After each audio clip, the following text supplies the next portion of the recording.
नमस्कार दोस्तों, आपका अपने चैनल सरल ज्योतिष एंड एबीसी ऑफ एस्ट्रोलॉजी में स्वागत है। दोस्तों, काफ़ी लंबा टाइम हो गया और हम लोग धन भाव की बात कर रहे थे। तो चलिए ये धन भाव की कहानी को ही आगे बढ़ाते हैं और ज्योतिष के कुछ और नियम जानते हैं।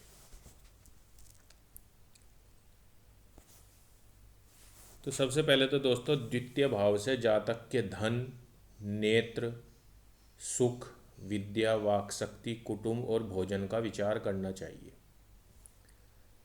ये तो हम अच्छी तरह जान ही गए हैं दोस्तों कि द्वितीय भाव को ही धन भाव कहते हैं। नेत्र की बात भी करेंगे। और दोस्तों, सुख धन से सीधा सीधा जुड़ा हुआ है। विद्या में जो प्रारंभिक शिक्षा हमारी होती है, क्योंकि लग्न से अगला ही भाव द्वितीय भाव है, तो प्रारंभिक शिक्षा की बात भी हम द्वितीय भाव से करेंगे। वाक शक्ति दोस्तों, कुटुंब और भोजन, ये सब चीज़ द्वितीय भाव से बात करते हैं। और एक लाइन में जाने तो धन, वाणी और कुटुंब का भाव दूसरा भाव है। तो दोस्तों, पहला नियम है कि द्वितीय भावस्थ ग्रह, द्वितीय भाव का दृष्टा ग्रह और द्वितीयेश तीनों धनदाता हैं, पर तभी जब शुभ ग्रह हो और शुभ स्थान के स्वामी हो। तो दोस्तों, द्वितीय भाव में कोई ग्रह बैठा हो या द्वितीय भाव को कोई ग्रह देख रहा हो, और द्वितीयेश तो द्वितीय भाव का स्वामी ही है, तो इन तीनों ग्रहों का प्रभाव द्वितीय भाव पर आएगा। और वो प्रभाव अच्छा होगा, शुभ होगा, तो दोस्तों धन देंगे, और अगर वो प्रभाव खराब होगा, अशुभ होगा, तो ये धन की हानि करेंगे। अगला नियम है दोस्तों, बलवान लग्नेश द्वितीय भाव में हो तो धनवान बनाता है। यदि लग्नेश निर्बल हो, पाप ग्रह से संयुक्त हो, तो ठगी से, धोखे से धन का नाश होता है। तो दोस्तों, लग्नेश का संबंध जिस भी भाव से बनता है, ये हम पहले जान चुके हैं, तो वो शुभ ही करता है। लेकिन अगर लग्नेश निर्बल है दोस्तों, कमज़ोर है, किसी पाप ग्रह का प्रभाव है, तो बहुत चांस है कि हमारे धन का नाश धोखे से हो जाए, ठगी से हो जाए, कोई हमसे पैसा लेके वापस ना दे। तो उस कंडीशन में हमें बहुत ही सावधान रहना चाहिए। अगला नियम है दोस्तों, धन भाव में स्थित ग्रह पर पाप ग्रह की दृष्टि हो, शत्रु या नीच राशि में हो, या सूर्य से अस्त हो, तो उसकी दशा अंतरदशा में धन का नाश होता है। इतना तो हम दोस्तों सीख ही गए हैं कि कोई भी ग्रह अगर अपनी शत्रु या नीच राशि में है, या सूर्य से अस्त है, या पाप ग्रह की दृष्टि से पीड़ित है, तो दोस्तों वो अच्छा फल नहीं देता। और अगर उसका प्रभाव धन भाव पे है, तो उसकी दशा अंतरदशा जब भी आएगी, वो धन का नाश ही करेगा। अगला नियम है दोस्तों, धनेश जिस भाव के स्वामी के साथ लग्न में संयुक्त हो, उस भाव से इंगित व्यक्ति के द्वारा धन का लाभ होता है।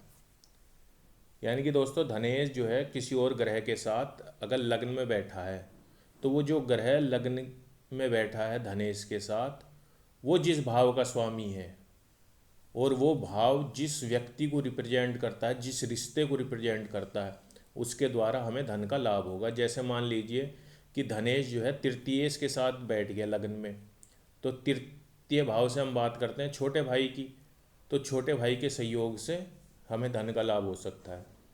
अगर चतुर्थेश के साथ बैठ गया दोस्तों मान लीजिए लग्न में, तो चौथे भाव से हम माता की बात करते हैं, तो माता के द्वारा हमें धन का लाभ हो सकता है। तो इस तरह से दोस्तों हम और भी भावों का जान सकते हैं। अगला नियम है दोस्तों, द्वितीय भावस्थ और द्वितीय भाव दृष्टा ग्रह जिन भावों के स्वामी हों, उन भावों द्वारा संकेतित संबंधी और सामान, द्रव्य, काम, धंधे आदि से धन लाभ होता है। तो दोस्तों, ये तो हम जान ही गए कि द्वितीय भावस्थ ग्रह या द्वितीय भाव दृष्टा ग्रह का प्रभाव धन भाव पर आएगा। लेकिन दोस्तों, अगर अच्छा प्रभाव है, शुभ प्रभाव है, तो ये जो ग्रह हैं, ये अपने आप में जिस भाव के स्वामी हैं, उस भाव से संबंधित काम धंधे रोजगार हम कर सकते हैं। मान लीजिए सातवें भाव का स्वामी जो है वो द्वितीय भाव में बैठा हुआ है, तो सातवां भाव दोस्तों हम जानते हैं पार्टनरशिप का है, बिजनेस का है, मैरिज का है, लॉ का है, कानून का है। तो इससे जुड़े हुए काम धंधे हम कर सकते हैं। इसके अलावा दोस्तों ग्रहों के अपने भी निज कारकत्व हैं। जैसे मान लीजिए मंगल का द्वितीय भाव से संबंध बन रहा है, तो दोस्तों मंगल किस चीज़ को रिप्रेजेंट करता है? अग्नि को करता है दोस्तों, जमीन को करता है, प्रॉपर्टी को, क्योंकि भूमि सुत कहा गया है, पृथ्वी के पुत्र कहे गए हैं मंगल देव। मंगल रिप्रेजेंट करता है दोस्तों आर्मी को, फोर्स को। तो इन सब चीज़ों का समन्वय हमें बनाना पड़ेगा, सब चीज़ एक साथ मिला के हम बता सकते हैं भाई ये काम धंधे से हमें फ़ायदा होगा। ये धीरे धीरे हम जैसे जैसे आगे बढ़ेंगे दोस्तों सीखते चलेंगे। अगला नियम है दोस्तों, धनेश और लाभेश दोनों एक दूसरे से केंद्र में स्थित हों तो जातक धन और कीर्ति से युक्त होता है। ये पिछली वीडियो में दोस्तों हम जान ही चुके हैं कि धन भाव के स्वामी और लाभ भाव के स्वामी का जहाँ भी संबंध बनेगा वो अच्छा ही होगा, क्योंकि लाभ किस चीज़ का लाभ हम कमाएंगे दोस्तों? लाभेश यानी कि जो आय के स्वामी हैं, आय के भाव यानी 11वें भाव के स्वामी हैं। तो किस चीज़ का लाभ आज के समय में सबसे बड़ी चीज़ है? धन का लाभ दोस्तों। तो अगर इन दोनों में संबंध बनेगा धन भाव में और आय के भाव में या लाभ के भाव में, तो जाहिर सी बात है ये हमें धन लाभ करवाएंगे। और अगर एक दूसरे से केंद्र में स्थित हैं तो जातक को धन प्रदान करेंगे, और धन होगा तो कीर्ति तो अपने आप हो जाएगी दोस्तों।